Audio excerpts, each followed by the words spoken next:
Truck ड्रायव्हरांना का नाही दिवसापेक्षा रात्री गाडी चालवायला भारी मजा येते आणि त्याचं कारण पण एक चांगलंच कारण आहे. आता हे तुम्ही पुढे बघायला हे आहे फोंडा गाव कोकण मधलं.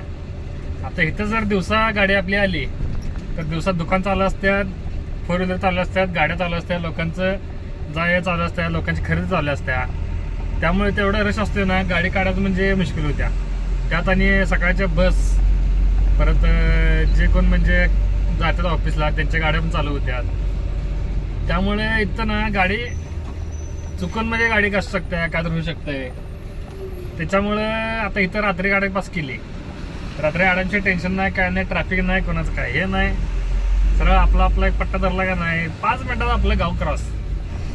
तेच जर तुम्ही दिवसा आला कधी तर तुम्हाला तासभर लागू शकते आणि त्या तासाचं 2-3 तास म्हणू शकते. कारण जर समजा चुकून ट्रॅफिक लागलं आणि दोन्ही साईडने गाड्या आल्या, खतरनाक ट्रॅफिक जाम होते, खतरनाक. बघितला का रोड केवढा आहे, कट्टोकट गाडी बसत्या, 2 गाड्या कट्टोकट बसतात. मोठा आहे रोड तसा, तरी पण जर दिवसा वाहतूक असली लय रोड जाम होतोय. आता पूर्ण मोकळा आहे, आता टाप चाललंय गाडी, असा विषय आहे. ए तात्या सर बाजूला बाबा, गाडी खाली येऊ नका आपल्या.